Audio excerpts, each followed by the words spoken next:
Good evening, students. This is the topic of Principles of Accounting, Unit 3rd for BBA second time students. Topic is Insurance Company Accounts.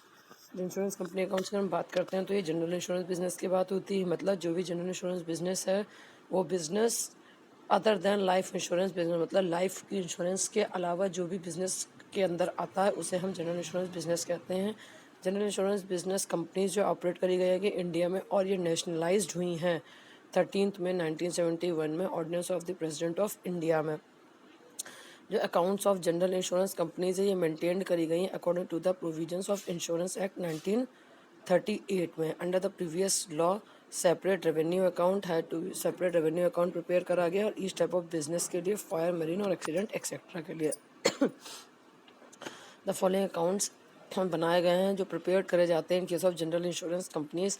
इसमें सबसे पहले है revenue account, profit and loss account, profit and loss appropriation account and last fourth one is balance sheet. सबसे पहले हम जानेंगे कि revenue account क्या होता है। रेवेन्यू अकाउंट के लिए एक सेपरेट रेवेन्यू अकाउंट प्रिपेयर करा जाता है हर टाइप के बिजनेस के लिए, जिसमें इनकम और एक्सपेंसेस एक पर्टिकुलर बिजनेस की रिकॉर्ड करी जाती हैं, सेपरेटली रिकॉर्ड करी जाती हैं। प्रॉफिट एंड लॉस जो भी उससे आता है उसे ट्रांसफर करा जाता है प्रॉफिट एंड लॉस अकाउंट में। नेक्स्ट हम बात करते हैं प्रॉफिट एंड लॉस अकाउंट की। तो प्रॉफिट एंड लॉस अकाउंट में क्या है, जनरल इनकम और एक्सपेंसेस जो कि नहीं बिलोंग होती है किसी पर्टिकुलर बिजनेस की वो रिकॉर्ड करी जाती हैं और जो बैलेंस होता है प्रॉफिट और लॉस का वो ट्रांसफर कर देते हैं हम profit and loss appropriation account में।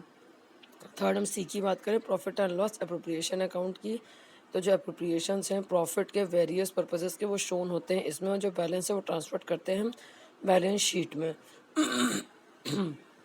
लास्ट वन आता है balance sheet.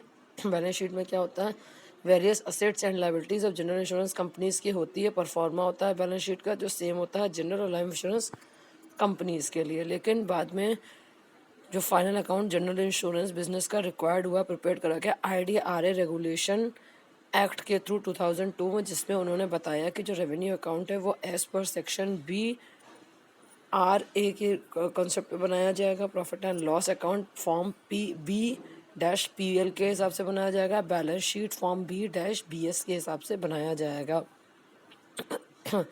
B form B common है, RA मतलब रेवेन्यू अकाउंट, PL मतलब प्रॉफिट एंड लॉस अकाउंट और BS मतलब बैलेंस शीट। जो समरीज हैं इनकी तीन अकाउंट्स की थोड़ा सा शॉर्ट में एक बार और देख लीजिए पर्टिकुलर फॉर्म के हिसाब से।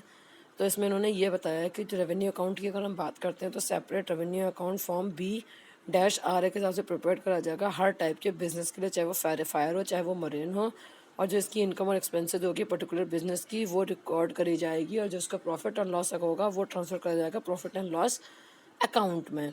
नेक्स्ट हम बात करते हैं प्रॉफिट एंड लॉस अकाउंट की। तो जो फॉर्म B-PL है besides profit and loss different business का है, ये रिकॉर्ड करा जाएगा इनकम और एक्सपेंसेस के जनरल नेचर में और शोज़ करेगा कैसे प्रॉफिट को हमने अप्रोप्रिएटेड किया है। जो बैलेंस है वो शोन होगा बैलेंस शीट में। बैलेंस शीट की अगर बात करें तो फॉर्म B-SBS के हिसाब से जो भी assets and liabilities general insurance companies की हैं वो सब इसमें रिकॉर्ड करी जाएंगी।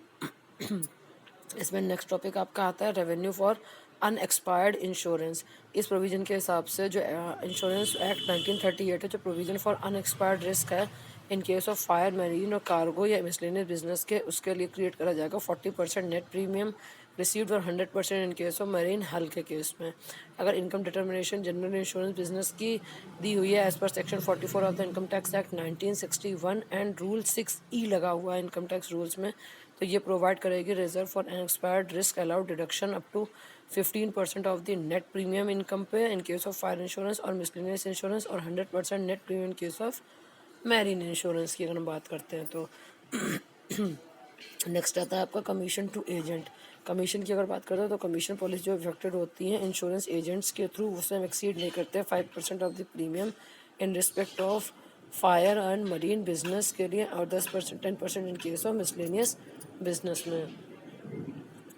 क्लेम्स की बात करें तो जो क्लेम्स है वो इंक्लूड करता है जो भी एक्सपेंसेस डायरेक्टली इनकर्ड हुए हैं सिटिंग क्लेम्स में, चाहे लीगल एक्सपेंसेस चाहे मेडिकल एक्सपेंसेस चाहे सर्वर्स एक्सपेंसेस हों। कोई भी क्लेम ₹20,000 से ज़्यादा का हम तब वेट कर सकते हैं जब कंट्रोलर इंश्योरेंस से अदरवाइज डायरेक्ट करा गया हो। अदरवाइज हमें एक रिपोर्ट जो है respect of form and approved survivor के लिए और लॉस स्तर के लिए हमें लाइसेंस अंडर इंश्योरेंस एक्ट के थ्रू इस पर काम करके तब इस पर हमें क्लेम मिल सकता है।